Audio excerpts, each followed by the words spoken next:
The ultimatum. The morning started like any other in Geneva. Coffee brewing in thousands of offices. Diplomats shuffling papers.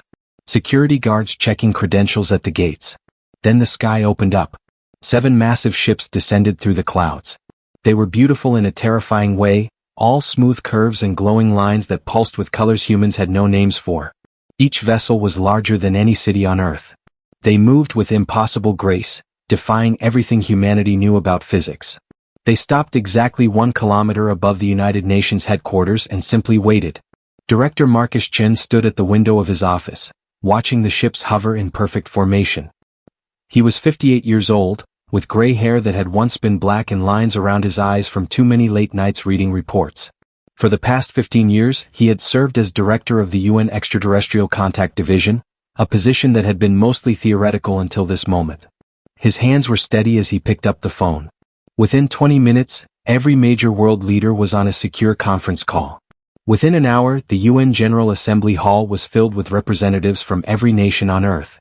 They sat in tense silence, watching the main screen where the alien ships rotated slowly in the sky. Then the visitors made contact. The communication came through every electronic device on the planet simultaneously. Televisions, computers, phones, even the ancient radio sets in remote villages suddenly carried the same message. The voice was smooth, almost musical, speaking in perfect English and simultaneously in every other human language. People of Earth, we are the Varathian Empire.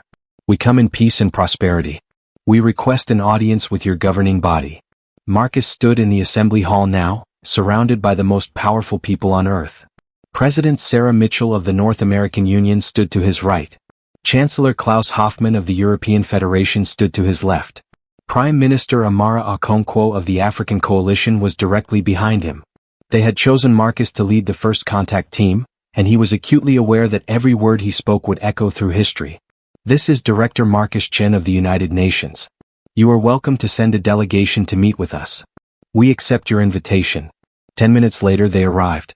Not through the doors, but through a column of light that appeared in the center of the assembly hall. When the light faded, 5 figures stood where there had been empty air.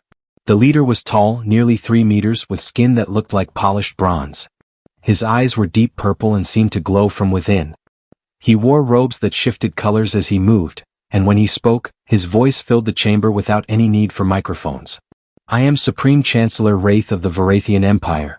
I speak for the Sovereign Council and the 89 species under our protection. He spread his arms in what might have been a gesture of welcome.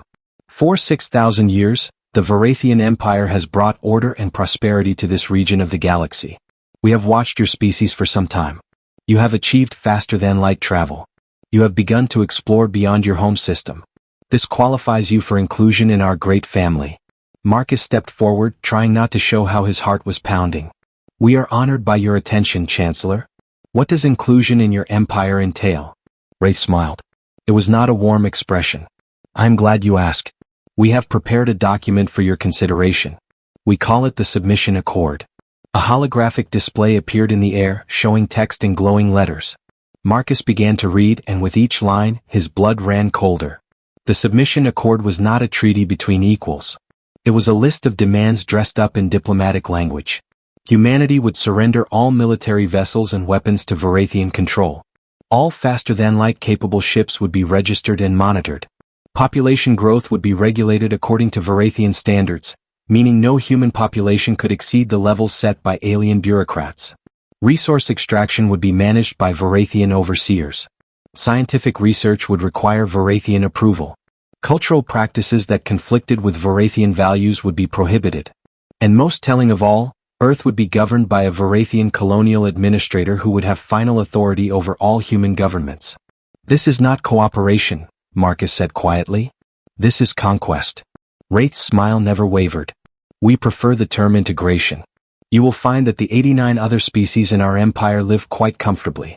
They have access to technology beyond their dreams. They are protected from external threats. They prosper under our guidance. Guidance? President Mitchell spoke up, her voice sharp. You mean control? Semantics, Wraith said with a dismissive wave. The result is the same. Peace, prosperity, and protection. What if we refuse? Marcus asked. The chamber went silent. The 4 Varathian delegates behind Wraith exchanged glances. Wraith himself seemed genuinely puzzled by the question. Refuse? No species has ever refused the submission accord. To refuse would be illogical. We offer you everything you could possibly want. Except freedom, Marcus said. Wraith's purple eyes narrowed. Freedom is a luxury that immature species cannot afford. You have had faster-than-light travel for what, 60 years? You are children playing with dangerous toys. Left to your own devices, you will destroy yourselves or threaten others. The Varathian Empire prevents such tragedies. By enslaving entire species, Chancellor Hoffman said, his voice cold. By bringing order to chaos, Wraith countered. He turned to address the entire assembly. Let me be clear about your situation. You are one species on one planet. We are an empire spanning 6,000 star systems. Our fleet numbers in the hundreds of thousands. Our technology is millennia beyond yours. If you refuse the submission accord, you will be classified as a hostile power. The consequences of that classification are severe. You would attack us? Prime Minister Okonkwo asked. We would contain you, Wraith said. We would blockade your system. We would prevent you from expanding beyond your current borders. We would monitor you constantly. And if you attempted to break containment, we would respond with overwhelming force. This is not a threat. It is simply the reality of the galaxy. The Varathian Empire maintains order. Species that refuse to join peacefully are made to join through other means. Marcus felt the weight of 6 billion people pressing down on him. Every eye in the chamber was on him. Every camera in the world was broadcasting this moment. Whatever happened next would define humanity's place in the galaxy for generations to come. He thought about the reports sitting in his classified files. Reports that the Varathians didn't know existed. Reports about humanity's greatest secret. Chancellor Wraith, Marcus said slowly, we appreciate the time you have taken to present your offer. However, this is the most important decision in human history. We cannot make it in a single afternoon. We request time to consider your terms. Wraith studied him for a long moment. Very well. You have 14 Earth days to review the submission accord and prepare for integration. We will remain in orbit. When the time expires, you will sign the accord, or you will face the consequences of refusal. 14 days, Marcus repeated. 14 days, Wraith confirmed. Choose wisely, Director Chin. Choose survival over pride. The Varathians vanished in another column of light, leaving the assembly hall in stunned silence. As soon as they were gone, Marcus turned to his aide. Activate Contingency Omega. Contact every site on the list. Use the emergency protocols. Sir, are you sure? Marcus looked up at the ceiling, knowing that somewhere above, 7 alien warships waited to learn humanity's fate. I've never been more sure of anything in my life. It's time to show them what we've really been doing for the past 60 years. The aide ran from the chamber. President Mitchell stepped close to Marcus. This is insane. If we refuse them, they'll destroy us. Maybe, Marcus said. Or maybe they'll learn that humanity doesn't kneel. Not to anyone. Deep in classified facilities around the world, emergency protocols activated. Encrypted messages flew across space to destinations the Varathians knew nothing about. And on 67 hidden colony worlds scattered across 200 light-years, humanity began to prepare for war. The Varathians had made one critical mistake. They had assumed humanity was confined to Earth. They had assumed that 60 years of faster-than-light travel meant humanity was still crawling out of its cradle. They had no idea that humans had been very, very busy. Marcus Chin walked back to his office and pulled up the classified star charts. 67 colonies. 15 shipyards. 32 military installations. Thousands of ships that officially didn't exist. And millions of people who had been born among the stars, who had never seen Earth, who called distant worlds home. The Varathian Empire thought they were dealing with one planet. They were about to discover they were facing something much more dangerous. They were facing humanity unchained. Preparation and defiance. The war room was buried 300 meters beneath the Swiss Alps. It had been built during the early days of the Cold War, then expanded and modernized as humanity reached for the stars. Now it served as the command center for an operation that would either save humanity or doom it. Marcus Chin stood at the head of the tactical table, surrounded by holographic displays showing every human colony, every ship, every defensive installation. Around him stood the people who would decide humanity's fate. Military commanders, scientists, political leaders, and representatives from colonies the public didn't even know existed. Status report, Marcus said, his voice calm despite the storm raging in his chest. Admiral James Corrigan, commander of the Terran Defense Fleet, stepped forward. He was a broad-shouldered man with steel gray hair and a face that had seen combat. We've activated all classified assets. The Vorathians are monitoring Earth closely, but they haven't detected any unusual activity. They don't know about our deep space communication network. How many ships do we have? President Mitchell asked. 4,327 combat-capable vessels, Corrigan said. Most are frigates and destroyers. We have 42 heavy cruisers and 6 dreadnoughts. Against the Vorathian fleet, we're outnumbered about 30-1.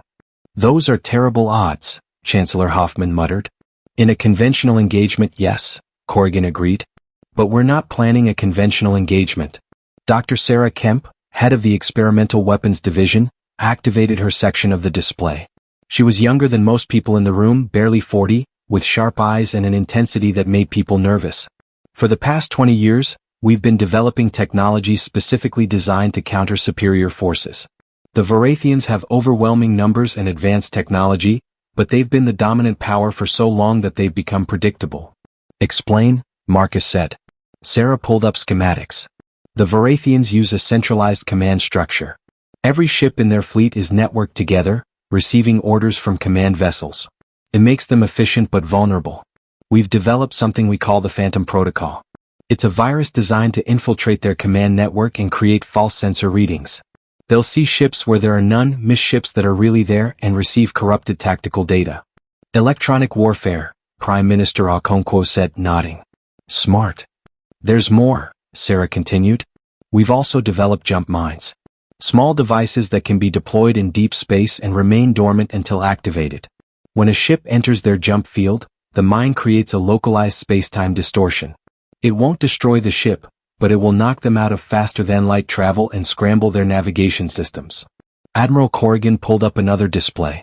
We've been seeding these mines throughout this entire sector for the past 10 years. The Vorathians have no idea they've been flying through a minefield. Marcus felt a cold smile forming. How many mines? 47,000, Corrigan said. Enough to disrupt any fleet movement in this entire region of space. The room buzzed with conversation. This was more than anyone had expected. But Marcus knew they needed more than clever tricks. They needed hope. What about the colonies? He asked. How many people are we talking about? Dr. Richard Volta, director of the Colonial Administration, stepped forward. He was an older man, thin and bookish, with the tired eyes of someone who carried too many secrets. The silent expansion program began 53 years ago. At first, it was just survey teams and small research outposts. But as we perfected faster-than-light travel and terraforming technology, we began establishing permanent colonies. He activated a star map that filled the center of the room. Dozens of points of light appeared, each representing a human world. 67 colonies across 200 light-years, Volta continued. Total population, 412 million people. The Vorathians think humanity numbers 6 billion confined to Earth. They have no idea that we've spread across space like seeds on the wind. Why the secrecy? President Mitchell asked. Why not announce these colonies? Marcus answered that one. Because we learned from history. Every time humanity discovered something valuable, someone tried to take it. We decided that our expansion into space would be different. We would grow quietly, carefully, always keeping our true strength hidden. The Vorathians monitored Earth, but they never imagined we were colonizing while they watched. It was a gamble, Volta said.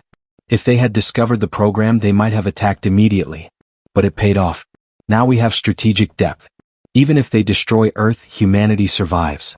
The room fell silent at those words. The idea of Earth being destroyed was almost too terrible to contemplate, but everyone there knew it was a real possibility. What about allies? Chancellor Hoffman asked. The Vorathians mentioned 89 subject species. Are any of them unhappy with Vorathian rule? Marcus nodded to Commander Lisa Park, head of intelligence operations. She was a compact woman with sharp features and eyes that missed nothing. We've been monitoring Vorathian communications for the past month, Park said. What we've learned is interesting. The Vorathian Empire is not as stable as they want us to believe. At least 17 of their subject species have active resistance movements. 3 more are in open rebellion, though the Vorathians have suppressed news of this. The Empire maintains control through overwhelming force and fear, but fear only works until someone stands up to it. You think other species might join us? Okonkwo asked. I think other species are watching, Park said. Right now, humanity is about to do something that hasn't been done in 6,000 years. We're going to tell the Varathian Empire no. If we survive that, if we show that resistance is possible, we might start a cascade. Other species might find their courage. Marcus looked around the room at these people who carried the weight of humanity's future. We have 14 days before the Varathians expect our answer. We need to use that time to prepare. Admiral Corrigan, I want every ship ready for combat. Dr. Kemp, deploy your electronic warfare systems. Commander Park, reach out to those resistance movements. Let them know they're not alone. Dr. Volta, make sure every colony is ready to go dark if necessary. He paused, letting his next words carry the weight they deserved. And someone prepare a message to send to the Varathian Chancellor. Make it clear and simple. Tell him that humanity chooses freedom over survival. Tell him we will not submit. Tell him that if he wants to control us, he'll have to fight for every inch of space, every colony, every ship. That's a declaration of war, President Mitchell said quietly. No, Marcus corrected. It's a declaration of independence. The Varathians will decide if they want war. Over the next 13 days, humanity transformed. Ships that had been disguised as civilian vessels revealed hidden weapons. Colonies that had appeared on no maps suddenly bristled with defensive installations. The Phantom Protocol virus was uploaded to small drones that began infiltrating the Varathian fleet's communication network. Jump mines activated throughout the sector, turning empty space into a trap. And on Earth, people watched and waited. The governments had told them the truth. Aliens had arrived, aliens had demanded submission, and humanity had chosen to refuse. Fear spread like wildfire, but so did something else. Pride. Determination. The ancient human stubbornness that had carried the species from caves to stars. On the 14th day, Marcus Chin returned to the UN Assembly Hall. This time he was not alone. Behind him stood representatives from every human colony. Men and women who had been born light years from Earth, who represented worlds with names like New Hope, Redemption, and Defiance. The Varathians appeared in their column of light. Supreme Chancellor Wraith looked confident, almost amused. Director Chin. I trust you have prepared the integration ceremony? Marcus smiled. It was not a kind smile. Chancellor Wraith, on behalf of the United Terran Government and all human territories, I have an answer to your submission accord. He pressed a button, and the display behind him lit up with the star map showing every human colony, every ship, every installation. Wraith's confidence faltered as he saw the scope of what humanity had built in secret. We refuse, Marcus said simply. We will not surrender our weapons. We will not accept your governors. We will not limit our growth or restrict our research. We are a free people and we will remain free. Wraith's purple eyes darkened with anger. You are making a fatal mistake. You cannot stand against the Varathian Empire. You are one species. We are many. Are you? Marcus asked. Because I've been talking to some of your subject species. They're very interested in what happens here. They're wondering if maybe the Varathian Empire isn't as invincible as it pretends to be. You dare threaten us? No, Marcus said calmly. I'm explaining reality. You came here expecting us to kneel. We won't. You can leave peacefully or you can try to force us. But understand this, if you choose war, we will make you bleed for every world you take. We will make you pay for every ship you lose. And we will show every oppressed species in your empire that resistance is possible. Wraith stared at him for a long moment. Then he laughed, though it sounded hollow. You have sealed your fate, Director Chin. The Varathian war fleet will arrive within the hour. You and your species will learn the cost of defiance. Maybe, Marcus said. Or maybe you'll learn why humanity survived ice ages, plagues, world wars, and every other catastrophe the universe threw at us. We don't give up, Chancellor. We don't surrender. And we never ever stop fighting. The Varathians vanished. Alarms immediately began sounding throughout the solar system. Sensors detected massive spatial distortions at the edge of the system. The Varathian war fleet had arrived, 300 ships dropping out of faster-than-light travel in perfect formation. Marcus Chin looked up at the ceiling one last time, then turned to Admiral Corrigan. All ships to battle stations. Activate the Phantom Protocol. Deploy all defensive assets. And signal the colonies. Tell them humanity stands together. Yes, sir, Corrigan said, his voice steady despite the impossible odds. What about you, sir? Where will you be? Marcus smiled grimly. I'll be right here watching humanity write a new chapter in history. Today we show the galaxy what we're made of. Above Earth, the stars themselves seemed to hold their breath as two civilizations prepared for war. The Varathian Empire had crushed countless species over 6,000 years. But they had never faced anything like humanity. They had never encountered a species that would choose death over submission. They had never fought an enemy that grew more dangerous the more cornered it became. The battle for humanity's future was about to begin, and the galaxy would never be the same.